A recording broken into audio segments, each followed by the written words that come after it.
All right, so on 645, number 5, fans are leaving Bankers Life Fieldhouse after a big Pacers win. The rate is modeled by this function. L of t is 8,000 over the quantity t plus 1 squared, where L is the number of people leaving per minute, and t is in minutes. So something that you may want to do for a while is say that this is people leaving per minute, and this is minutes. Now, why am I writing that like that? Because when we get the area, what do we do with the base and the height? We multiply them. So if we get the area of this, we're going to multiply that. What happens to the minutes? They're leaving it. What are we finding when we do an area? The what? Integral. So if we find area, we're doing the integral, which will get people leaving. And what's it say we want to find? The number of people leaving. Okay? If 14,500 people were at the game at the end, how many people were still in the arena 9 minutes after the conclusion? All right. So we want to know how many people are there 9 minutes after the conclusion. So we got people in, and leaving is people out. So I hope you know that when you're leaving, they're getting out. This is the minus part, and this 14,000 is the positive part. That's how many people are there. So what do you do with the positive part and the negative part to get people there? To know how many are left. What do you do with them? You take the positive minus the leaving, right? So what we want to do here is we're going to get the number of people in there minus the number of people leaving. I'm just going to put L of t. If you want, you can put this function right there in there, but it's L of t dt. And we want this from what time? Remember, this is people per minute, right? We don't want people per minute. We want how many people, the number of people in the place. It's right here under this plus sign, so I'm going to erase this. How many people were in it? Did that say people per minute? That says people. So what do we got to do with this function in order to get the people? What do we do with these? Integral. We're talking about from time 0, that's the second the game's over, till when? 9 minutes. And this is going to equal what we're looking for. So let's get our calculators out. And since that's the only answer we got, normally if you watch the videos, I told you that I would always put the part in the Y1 and the part out in the Y2. And that's how I always do this. I'm telling you this is going to be on the AP test. One of the free response questions is going to be this. It has been for the last 8 years. And they keep putting it on there because a lot of kids miss it. So they are telling you that this is an important thing. I'm going to put it right down below the function. And I'm going to just put the leaving in that Y1. So you hit Y equals, clear that out, and I'm going to hit alpha Y equals because I like using fractions. That way I don't have to worry about my grouping symbols. If you don't use fractions, you got to use grouping symbols. And we're using X instead of the T. Okay, so there's my function. Okay, everybody see it? All right, so I'm going to hit second quit. And now it was 14,500, right? Yeah. Minus the people leaving. So I'm going to hit math 9. Math 9 is integral. Now, if you got an old school one, you better talk to me because you got to type it in different than this because it doesn't show you this thing. If you got a TI-83. We got 0. Oops, I don't know why I hit divided by. 0 to 9. And I'm going to put bars, Y1 in there, and we put X in. We put X in for my X value, and we hit enter. And by the miracle of the calculator, there's the number of people left, 5,000. So we would say approximately after 9, well, let's write it. Now we're supposed to say how many people will be there 9 minutes after the game is concluded. So we'd say approximately 5,289, 5,289. Now, even though this is people, I'm going to round it to 3 places. it should be 660.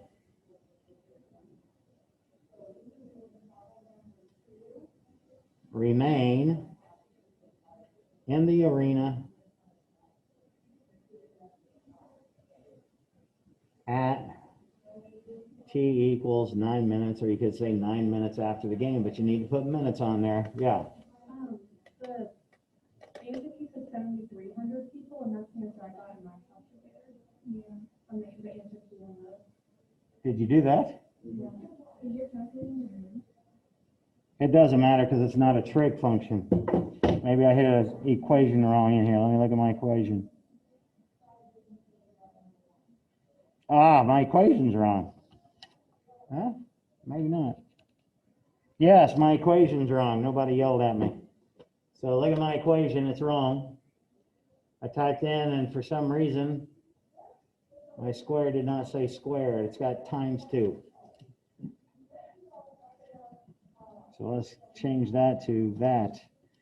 Now let's try it again. And by the way, you don't have to type it in again. Just hit enter again, and it'll do it with the right number in there now.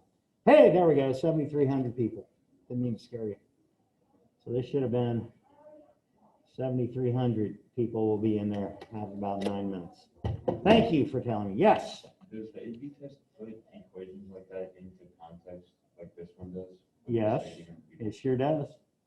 If a situation like this comes up, would you still do the same thing with the decimal points and the people? Yes, I would. Now, if I would have rounded that answer to 5,000, I can't read my writing. I think it's 5,289. You could have, I could have said about 5,289, or I could have said 5,290. Yeah. They would count both of those.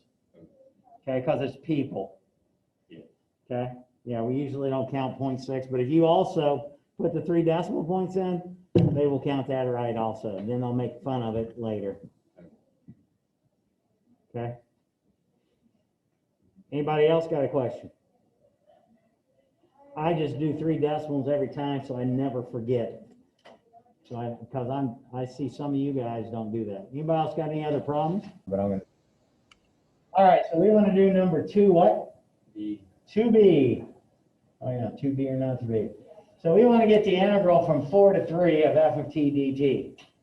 Now, what I know up here is 0 to 3 and 0 to 4. I've got these down. And we have there's a property of integrals that says this. If you get the integral of a to b, so if I got some graph, and let's say a is here, and let's say b is here, and I got some graph, I don't know what it looks like, whatever. I can get the integral of that is going to be this area in here. Okay, you all good with that? Now, if I have some other point somewhere between A and B, let's say I got a point right here, and that point is C, and I got a height right here, well, then I can take this A to B, and I can break this up, and I can go from A to C, which would be this part right here, A to C, plus I could go C to A, which would be this part over here. And if I add these 2 parts together, that's going to be the same as the whole part. Now, this thing that has to happen is this C and this C must match up in order for this to work. Does anybody have a question on what that's saying? You guys did this back in geometry. Matter of fact, we've been doing this. Like if I have a line like this and a line like this, and I'm trying to get the integral of that, I have to make two different functions to get this area plus this area to get the whole area. So it's kind of the same thought. I take this area plus this area is going to equal the whole area.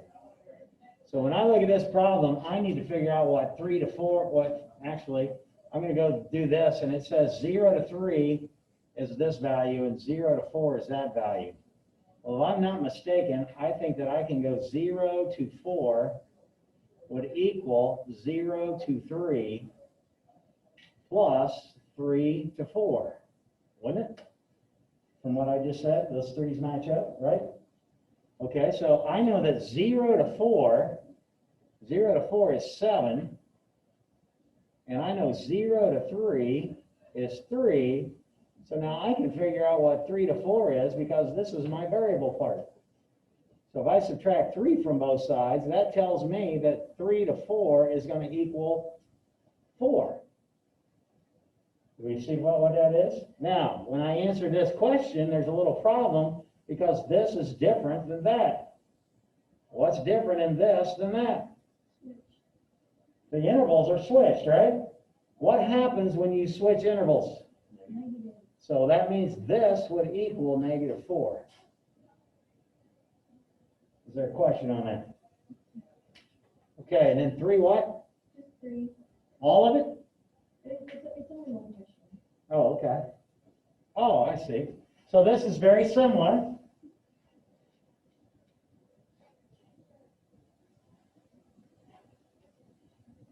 This says the integral from 3 to 7 hx dx is equal to 5. And the integral from 3 to 7 of kx is equal to 3. We want to know what is the integral from 3 to 7 of, and we want to know which one of these is true. Not true. Or not true, thank you, not true. So, we got 2 graphs. We got a graph, there's something from 3 to 7, and we got some graph like this, and we're going to call that h. And then we got a second graph, it's underneath this because it's less. We got a graph like this, and we're going to call that one k. And what I know is, from 3 to 7 of k, this area is 3. And from 3 to 7 in red, now this is this whole area, the whole area here. This whole area right here is 5. Now this reminds me a little bit of segment subtraction postulate. Okay? So what I want to know is, if you have a segment here and a segment here and this thing here, and this is 3 and this whole segment is 7, can we find this part? No. Yeah, that'd be 4, right, by segment addition? Well, if this blue part is 3, and if the whole red part is 5, can you tell me what this part up here, oops, the wrong color, sorry, let's do black. Can you tell me what this part up here would be? Huh? 2. 2, it'd be 2, wouldn't it? Right, because the 2 plus the 3 has to equal the 5, kind of like we were talking here, except they're overlapping a little. Does that make sense? So let's look over here. If I take from 3 to 7, if I take h of x, now h is the big one, that's 5, and I add the little one to it, that's 3, will that give me 8? In other words, is one of the properties allowing us to do the integral of each one individually and add them together? Was that one of the properties? Yes, it was. And then this one over here says, hey, if I double h of x, well, h of x is the 5. If I double that, will that give me 10? I believe it will. If I come over here, if I take h of x, which was the 5, minus the 3, is that going to give me the 2? I think it does. And then I come over here, if I take, okay, now look what they do here. They switched them, right? So that means if I switch this back, it's going to be a negative 3 to 7 of kx minus hx. If I put kx in here, which is the 3 minus the 5, I believe that's going to give me a negative 2, right? Going to give me a negative 2? Mm-hmm.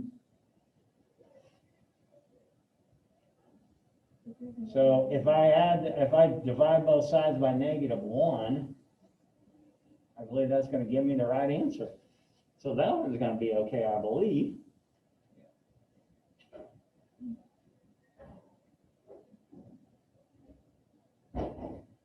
Okay, and let's do this one. If I take h of x, what's this say? I can't see it. Is it 7 to 3? It's 3 and 3. Huh? 3 and 3. Oh, 3 to 3. We already know that one's true, right?